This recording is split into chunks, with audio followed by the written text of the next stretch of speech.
নমস্কাৰ অনিমাৰ পাকঘৰ চেনেলটোলৈ আপোনালোকক স্বাগতম জনাইছোঁ। আজি মই বনাম আলু মটৰ আৰু পনীৰৰ এটা ৰেচিপি।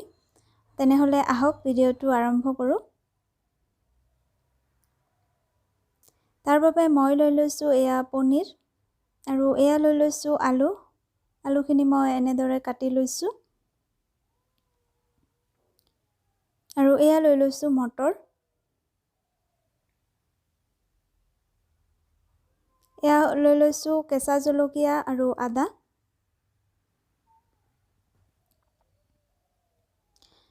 আৰু এয়া লৈ লৈছোঁ শুকান জলকীয়া গুড়ি, জিৰা গুড়ি আৰু ধনিয়া গুড়ি। এতিয়া মই কেঁচা জলকীয়া আৰু আদাখিনি এটা পেষ্ট বনাই ল'ম।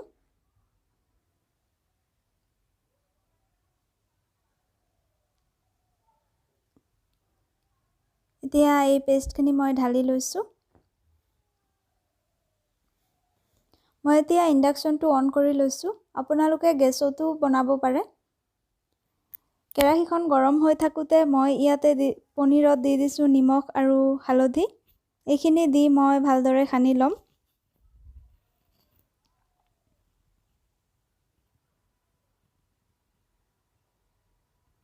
এতিয়া কেৰাহীখন গৰম হৈ অহাৰ পিছত মই ইয়াতে তেল দি দিছোঁ। ইয়াত তেলখিনি গৰম হৈ আহিছে। মই এতিয়া পনীৰখিনি দি দিছোঁ।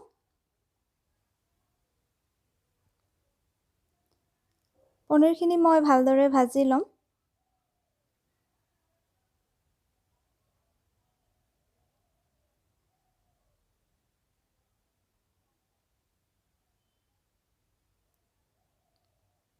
এয়া পনীৰখিনি মোৰ ভাজি লোৱা হৈয়ে গ'ল।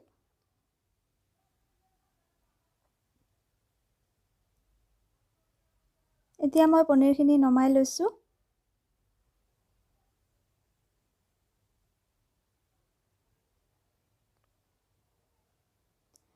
এতিয়া মই আলুখিনি দি দিছোঁ। আলুখিনিও মই অলপ সময় ভাজি ল'ম।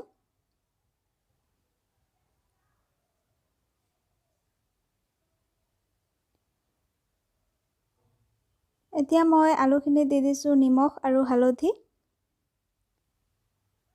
এইখিনি দি লোৱাৰ পিছত মই আৰু 2-3 মিনিটমান ভাজি ল'ম আলুখিনি।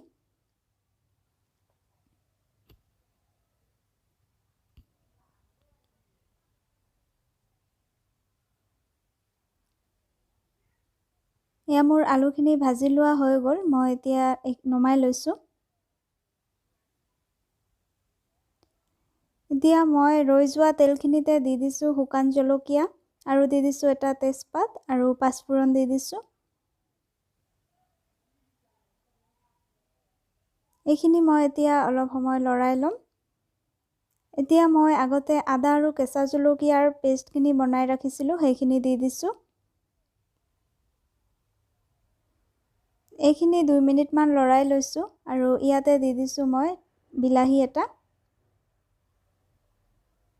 আৰু ওপৰৰে অলপ নিমখ দি দিছোঁ। এনেদৰে নিমখ ব্যৱহাৰ কৰিলে বিলাহীখিনি সোনকালে গলি যায়। আপোনালোকেও এনেদৰে ব্যৱহাৰ কৰি চাব। মই ঢাকি দিছিলোঁ। এতিয়া ঢাকনিখন গুচালোঁ।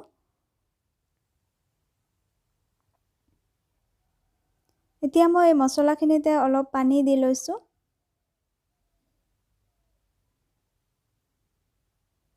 পানীখিনি দি অলপ লৰাই লৈ মই গুড়ি মছলাখিনি দি দিম।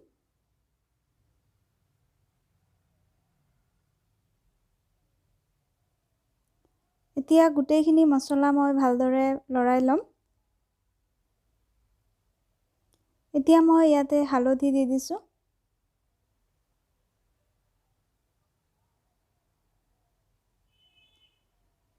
অলপ সময় লৰাই থাকিম এনেদৰে। এতিয়া মই ঢাকি দিছোঁ। 2 মিনিটমান পিছত মই ঢাকনিখন গুচালোঁ আৰু এয়া আৰু অলপ লৰাই ল'ম।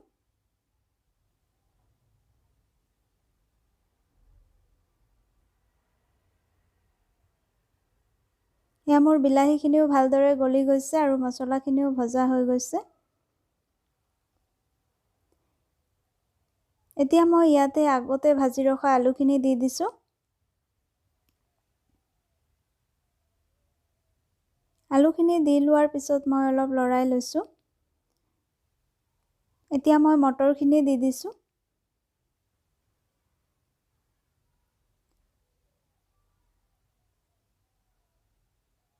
মটৰখিনি দি মই অলপ সময় লৰাই থাকিম এনেদৰে। এতিয়া মই 4 মিনিটমানৰ বাবে ঢাকি দিম। এতিয়া ঢাকনিখন গুচালোঁ। আলুখিনি আৰু মটৰখিনি ভালদৰে বইলো হৈ গৈছে। এতিয়া মই অলপ সময় লৰাই ল'ম এনেদৰে।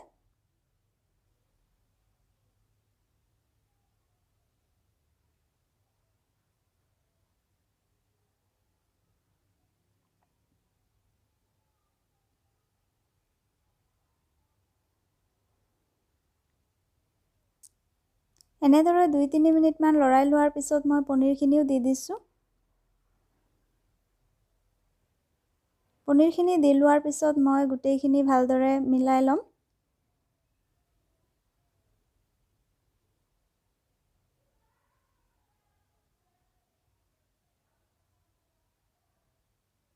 এতিয়া মই ইয়াতে দি দিম পানী। আপোনালোকে গ্ৰেভিটো নিজৰ পচন্দ অনুযায়ী ৰাখিব। মই আৰু অলপ পানী দি দিম।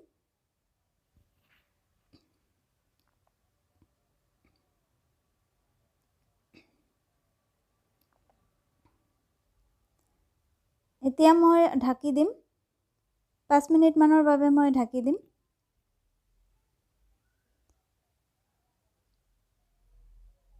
ইয়াৰ 5 মিনিট পিছত মই ঢাকনিখন গুচালোঁ।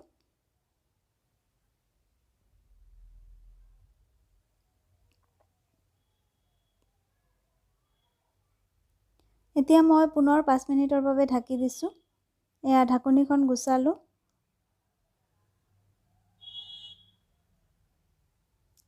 এতিয়া মোৰ চব্জিটো প্ৰায় ৰেডি হৈয়ে গ'ল। দেখিবলৈ পাইছে বহুতখিনি শুকাই আহিছে। মই এতিয়া শেষত ধনিয়া পাত দি দিছোঁ। ধনিয়া পাতখিনি দি মই এনেদৰে অলপ সময় লৰাই লৈ মই এইখিনি নমাই ল'ম। এয়া মোৰ পনীৰৰ তৰকাৰী ৰেডি হৈ গ'ল। মই এতিয়া ইণ্ডাকশ্যনটো অফ কৰি দিছোঁ আৰু এটা বাটিত নমাই ল'ম।